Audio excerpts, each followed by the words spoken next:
Tell me when the press is ready. Okay. Well, General Garland, Governor, Mr. Mayor, Representative Jeffries,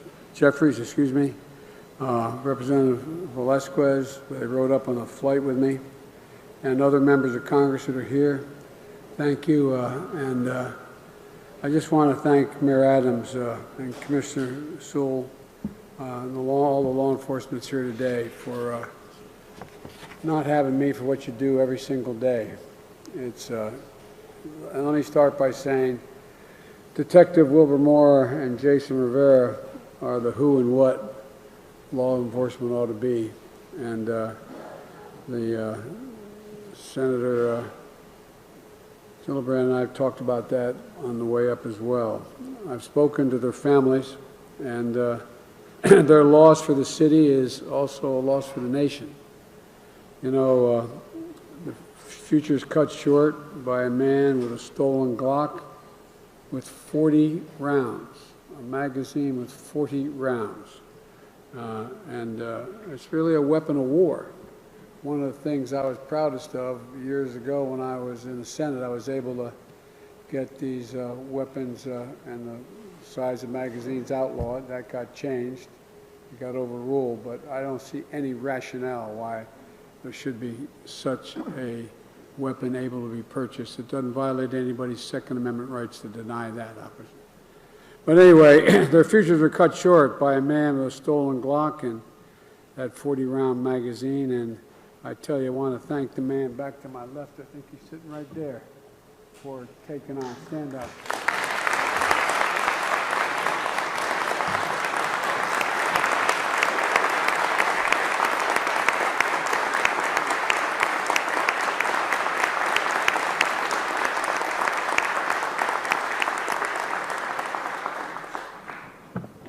If you excuse as you used to say in the Senate, a point of personal privilege. When when the economy died in Scranton, Pennsylvania, and I moved down to Delaware with my dad and my mom and the family, I moved to a little town called Claymont, Delaware, and it was a steel town just across the border from Pennsylvania, right up in that arc. And I spent 12 years going to school there. Or actually not 12, I started in third grade. At any rate, I went to a school, a little Catholic school called Holy Rosary across from a small police department and the fire hall. And everybody that I grew up with either became a cop, a firefighter, or a priest. I wasn't qualified for any of them, so here I am. But I admire the hell out of all of you. I really do. Now, I'm not being solicitous. I mean it sincerely.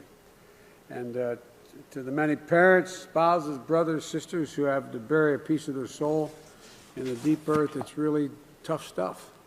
It's hard as hell. You all know it. To lose a colleague, to lose a son, a daughter, a husband, wife.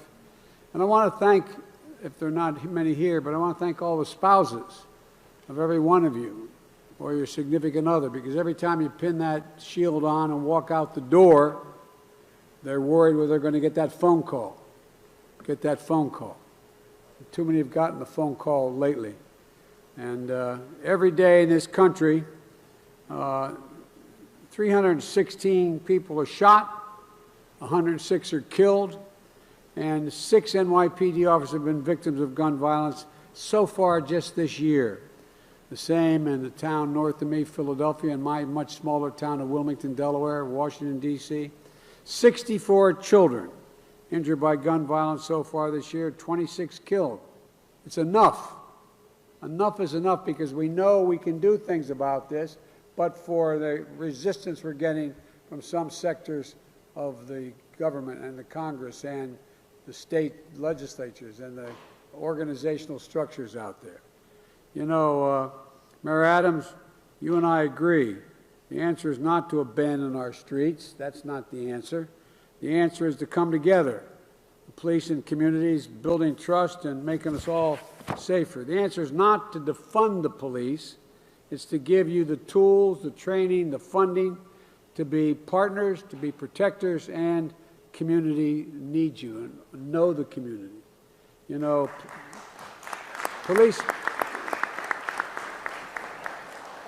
Policing that treats everyone with respect and dignity. That's why I called on the Congress to pass a budget later this year that provides cities like New York and others with an additional $300 million for community policing. You know, where the police interact with the community, get to know the community, build trust in the community.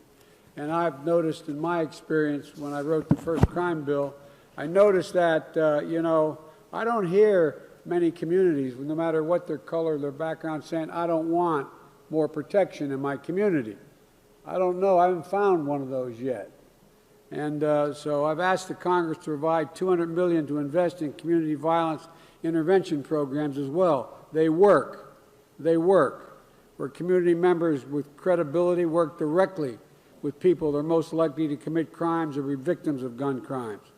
And they work.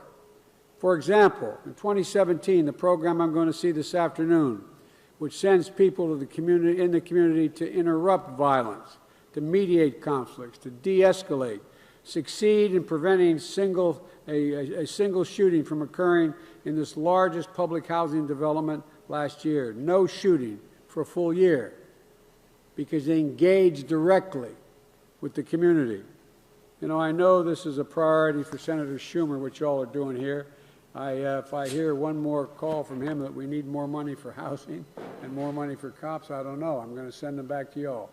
But all kidding aside, this is a $500 million of proven strategies, and we know will reduce crime.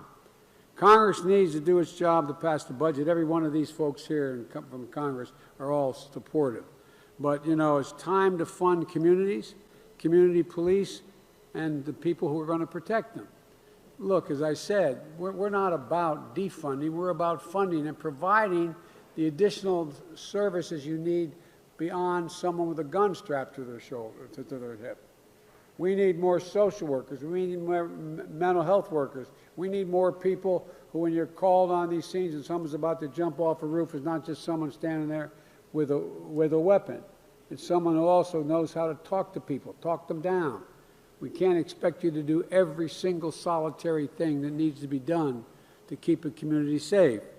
It's time to fund community policing to protect and serve the community. I'm also calling for increased funding for the Bureau of Alcohol, Tobacco, and Firearms and the U.S. Marshal's offices. I'm confident that if we fund these programs, we'll see a reduction in violence. In the next year's budget, I'm also going to try to double down on this investment. I think I got a lot of partners here in New York going to help. Mayor Adams, you say that gun violence is a sea fed by many rivers. Well, you know, I put forward a plan to dam up some of those streams. You know, you can count on me to be a partner in that effort. And I have the U.S. Attorney, United States Attorney General here with me today. And we put together a comprehensive strategy to combat gun crime in cities like New York, Philadelphia, Atlanta, and many other cities, San Francisco. First, we want to crack down on the flow of firearms used to commit violence. That includes taking on and shutting down rogue gun dealers. And it's about doing background checks, as well as outright selling, making sure that people who are not allowed to have a gun don't get the gun in the first place. And again, for any of the press listening, this doesn't violate anybody's Second Amendment right. There's no violation of a Second Amendment right. We talk like there's no amendment that's absolute. When the amendment was passed, it didn't say anybody can own a gun and any kind of gun and any kind of weapon. You couldn't buy a cannon when this amendment was passed. And so no reason why you should be able to buy certain assault weapons. But that's another issue. And look, one of the things that we focused on, the Attorney General and I, and we're getting to the point where I think we're going to be able to have a real impact on it, includes going after ghost guns. Ghost guns are the guns everyone in this room knows that can be purchased in parts, assembled at home, no serial number, and can't be traced. And they're as deadly as any other weapon out there. But the fact is, they are out there. And, you know, this spring, the Justice Department will issue a final rule to regulate these so-called ghost guns. But there's more we can do. Across the country, police departments report sharp increases in the number of ghost guns found at crime scenes. That's why today the Department is launching an intensified national ghost gun enforcement initiative to determine and deter criminals from using those weapons to cover their tracks. If you commit a crime with a ghost gun, not only are state and local prosecutors going to come after you, but expect federal charges and federal prosecution as well. We've also created a strike force to crack down on illegal gun trafficking across state lines. As the mayor said, as he pointed out, guns that are used to kill people in New York City, they aren't made in New York City, they aren't sold in New York City, they are sold in other places. Today, the Attorney General directed all U.S. attorneys in the United States to prioritize combating gun trafficking across state lines and city boundaries.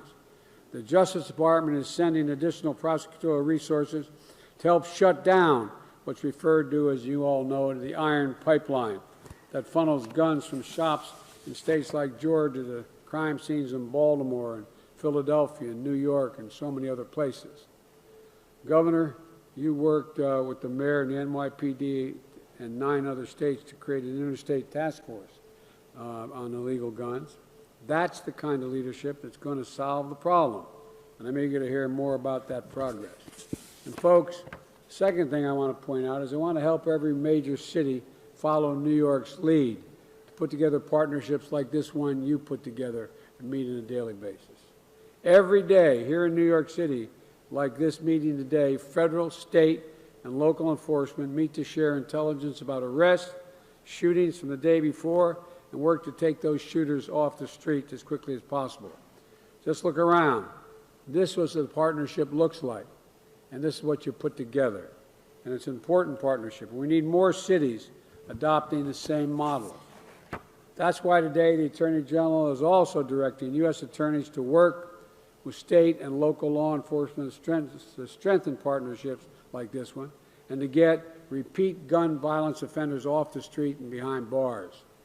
You know, I want more cities and states to use some of the $350 billion we sent to them on the American Rescue Plan to fight crime, to keep our communities safe, by hiring more police officers for community policing and paying police overtime, and purchasing gun-fighting technologies like the technology that hears, locates gunshots, so there can be immediate response because you know exactly where it came from. The third thing, our plan calls for investing in critical services that reduce crime and violence. Community violence intervention programs like the one I'm going to see after this meeting, summer school, after-school programs for teens. As the saying goes, the teacher taught me, an idle mind is a devil's workshop. We got to have things for these kids to do, jobs for young adults, more school counselors and nurses, more mental health required in school, and mental health substance abuse treatment as well. Fourthly, when someone finishes their time in prison, all our experience tells us you just can't continue to give them $25 and a bus ticket. They'll end up under the same bridge you arrested them in the first place from. And so I don't want them ending up back in prison or being there because they've committed another crime. We need to be able to train for and get a job, find stable housing, re-enter society, and have a second chance at a better life. My Department of Labor is funding programs to help formerly incarcerated individuals, including young adults, receive the education and training they need and then connect them to quality jobs.